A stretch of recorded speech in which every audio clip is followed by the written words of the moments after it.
चलिए आगे बढ़ते हैं। विंडोज एंटी ऑपरेटिंग सिस्टम हम डिस्कस कर रहे थे, उसमें सेटिंग अप यूजर अकाउंट्स आज डिस्कस करते हैं। यूजर अकाउंट्स आपको पता ही है क्या होते हैं।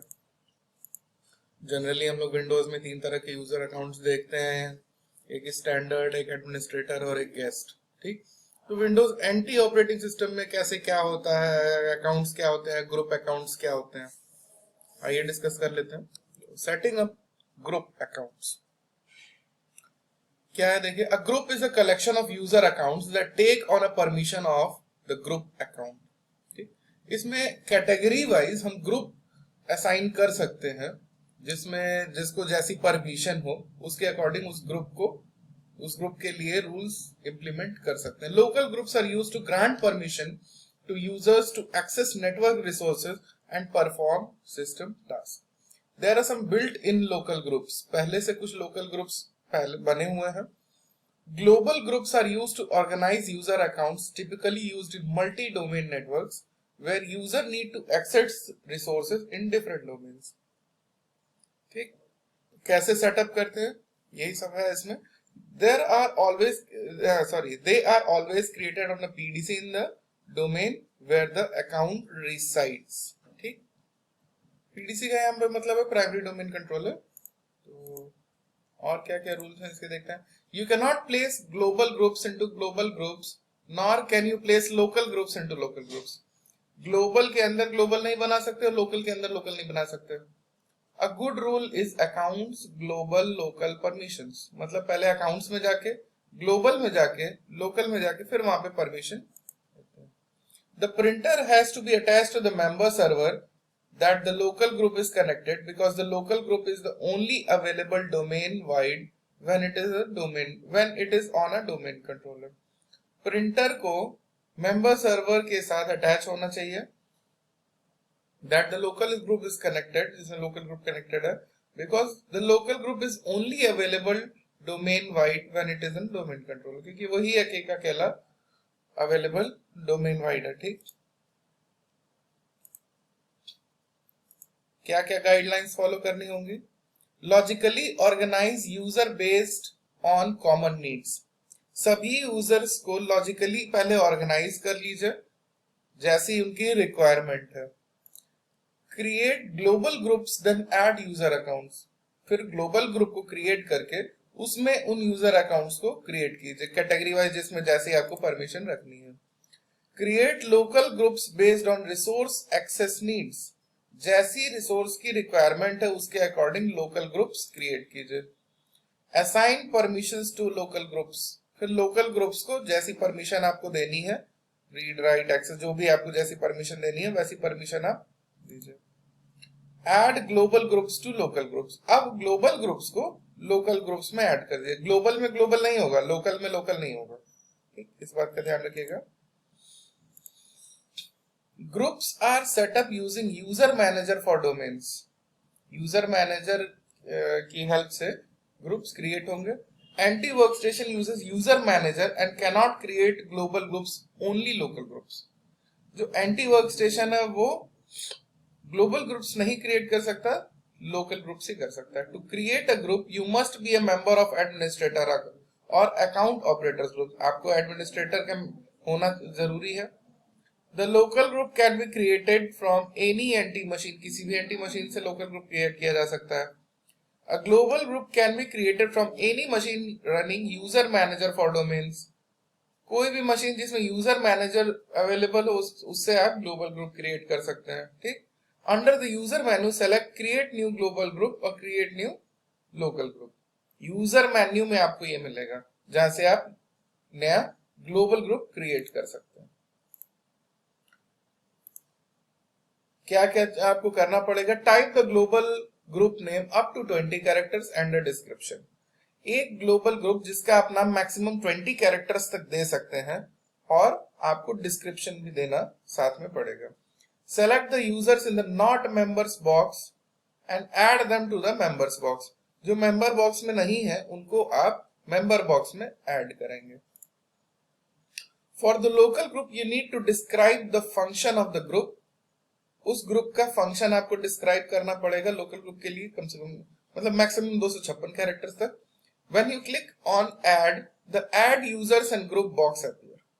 add पे आप क्लिक करेंगे तो add user का और group का बॉक्स आपको दिखेगा. If you wish to add global groups from another domain, then select the domain from the list names from the box and the group. किसी दूसरे डोमेन से अगर आप ग्रुप को ऐड करना चाहते हैं, ग्लोबल ग्रुप को, तो आप वहां से ब्राउज कर सकते हैं. अब types of built in groups क्या है? Built in local groups. On all NT computers, there are users, administrators, guests, backup operators and replicators. हर NT कंप्यूटर पे ये चीजें आपको अवेलेबल मिलेंगी. क्या? Users, administrator, guest, backup operator और replicator. On domain controllers, there are also account operators, server operators and printer operators. जो domain controllers उन पे ये और आपको एक्स्ट्रा मिलेगा, अकाउंट ऑपरेटर, सर्वर ऑपरेटर और printer operator. Build in global group क्या है? On domain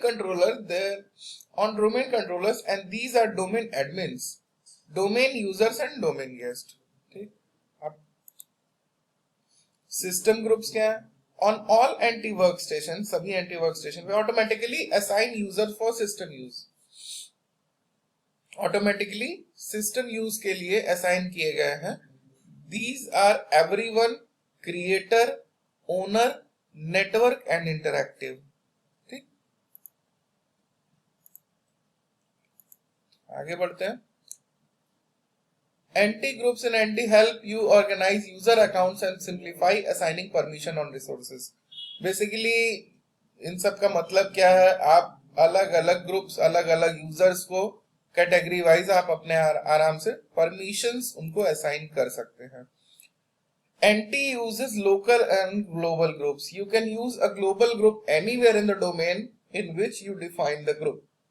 Global groups organize user by department, job, function और security level.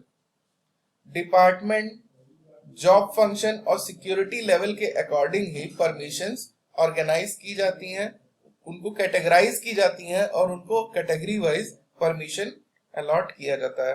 Local groups control access to resources. Local group access मतलब resources पे जो access होता है, उस पे परमिशन उसको कंट्रोल करता है. ठीक, तो आगे बढ़ते हैं. यहाँ पे एक और चीज लिखा है, one local group exist on all the domain controller. जितने डोमेन कंट्रोलर उस पे एक लोकल ग्रुप तो होगा ही होगा. अब सिक्योरिटी की बात करते हैं. The concept of using groups to assign permission is simple. You assign permission to a group and anyone who is the member of the group automatically has the group permission. जैसा कि मैंने आपको पहले ही बताया, एक ग्रुप पे मैंने कोई एक परमिशन लगाई है, अब उस ग्रुप के जितने भी मेंबर्स हैं उस पे वही रूल, वही प्रोटोकॉल और वही परमिशंस इंप्लीमेंट होंगी. Suppose you have an accountants group that has permission to read, write and edit financial files. When you add a new employee to the accounting department, you make that person a member of the accountants group. अब अलग अलग category, जैसे आपके ही department में accountant की एक अलग permission हो सकती है, फैकल्टी की एक अलग परमिशन हो सकती है, एडमिनिस्ट्रेटर की अलग परमिशन हो सकती है. ठीक, तो उसके अकॉर्डिंग आप उनको जितने भी यूजर्स हैं अपने इसी तरह के ग्रुप्स में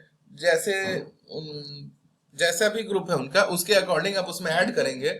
उस ग्रुप पे वैसी ही परमिशन आपने पहले ही लगा रखी होगी, तो उसी के अकॉर्डिंग आपको ऑटोमेटिकली वो परमिशन इंप्लीमेंट हो जाएंगी.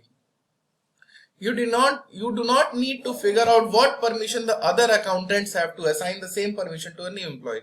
बार बार सब पे आपको देखना नहीं पड़ेगा कि किस पे आपने कौन सी परमिशन लगाई है. आप सीधे उसी ग्रुप में ऐड करेंगे, उसको अपने आप वही परमिशन इंप्लीमेंट हो जाएगी. In NT you set file and directory access on resources rather than user shows.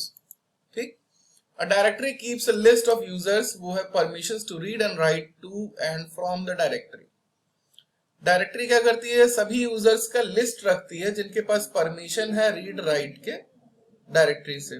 When a user tries to access the directory, NT determines whether the user is on the list.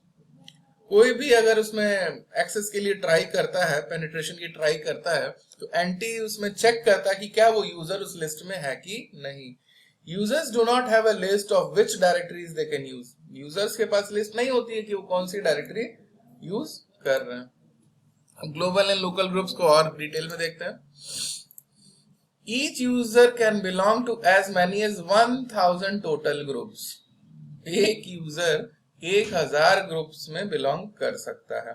Although security is easier to track when user belong to only a few groups. ठीक. The IS department often maintains global groups and communication with the human resources manager and department heads to decide which group user needs to belong to.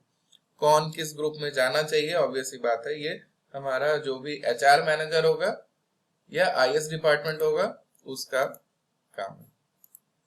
Built-in groups. The global and local groups that NT creates on installation. If you install a domain controller, you see the global groups. ठीक. A standalone server or workstation has only the local groups. आपको पहले ही मैंने बताया था, एक simple जो workstation है उसके पास लोकल ग्रुप्स ही हो सकते हैं. You can use this built-in groups for many administration tasks, and you can add groups as necessary to grant or limit access to your data and application.